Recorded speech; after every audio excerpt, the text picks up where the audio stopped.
Names like Trans Am, Firebird, and Mustang bring to mind speed, power, the freedom of the open road. What do you picture when you get behind the wheel of a dunk or a mouse? And those aren't even the tip of the iceberg lettuce. Stick around as we reveal the worst car names of all time.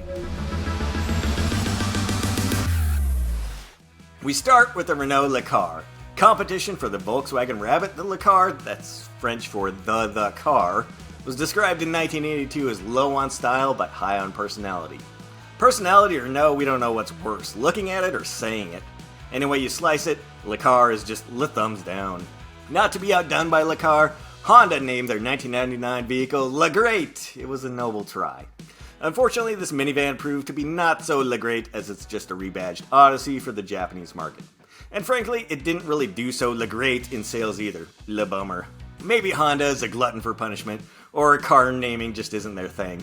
In 2002, Honda doubled down on one of the most head-scratching marketing ploys ever by redesigning the Honda Life into the That's for the Japanese market. Commenced the Abbott and Costello routine. Is that that's? Is that what? That's. What? That's. What's that? That's crazy. Yes, that is. When you think about the word mouse, do you picture a car? Or are you picturing a gray fuzzy rodent that likes cheese? Well, when you look at this weird little Mitsubishi concept car, maybe you do think rodent. I mean, it kind of looks like one. Oh, and it's spelled differently, you say? It's an acronym? And what does it stand for? Mini. Indeed, okay, it is small. Check. Active. Okay, if you say so, I guess a car can be considered active. Urban. Fine, it's a city car, we get it. Sandal. Wait, what? Yes, indeed, the S stands for sandal. Why? The world may never know. A rebrand of the Protege for the Indonesian market in the early 90s, Mazda decided to invoke the parents of Gen X. Not just one of them, all of them. Because nothing screams boomer alert more than driving a car named for baby boomers. No surprise that the Life Dunk is related to Honda's That's. It sounds like something you do when you've lost everything at the craps table. I rolled snake eyes. Damn, what a Life Dunk. It's a terrible name, period. I don't know about you, but I was thinking I needed a little more roughage on my ride.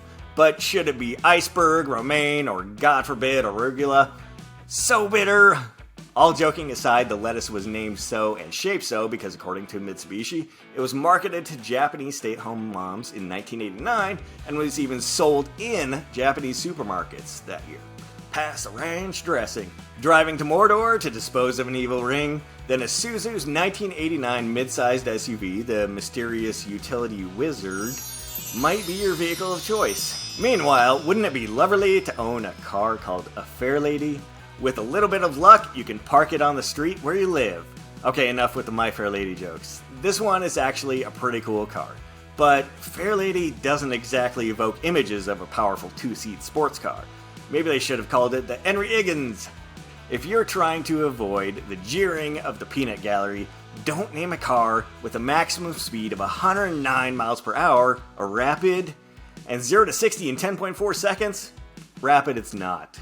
Believe it or not, the Suzuki Swift was even slower than the Rapid, doing 0 to 60 in an excruciating 17.4 seconds. They should have called it the Whiff. The Porsche Panamera Turbo 4S E-Hybrid Sport Turismo 10 Years Edition, try and say that 10 times fast. Obviously someone at Porsche was getting paid by the letter. Still, it's doubtful the payout was enough to buy this sports car's hefty price tag. Remember Renault's Le Car from earlier? Well, this one must have come out from the same marketing meeting. I can see the ad slogan now. Renault Wind, don't break it. I know, let's come up with a name that sounds as silly as this car looks. Oh, what's that called? Beeper TP, oui, parfait. Would you like to buy a vowel? Look at this thing. Maybe Kia just knew you'd want to proceed to the next entry in our car name Hall of Shame. Let's be clear, Chevy. The last thing you want associated with your cars are flashing lights and costly speeding tickets. Even without the terrible name, the Citation had a terrible reputation. Problems ranged from transmission and suspension issues to a fatal brake problem, and it was recalled twice. A government lawsuit was filed, and it was withdrawn from production in 1985. Citation indeed. I saved the best for last, and there are only 3 rules with this 1970s subcompact.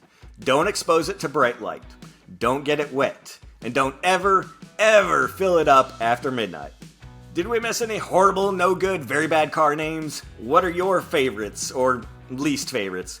Let us know in the comments. And if you like this video, show us some love with the thumbs up button, and don't forget to subscribe for more car related content. See you next time.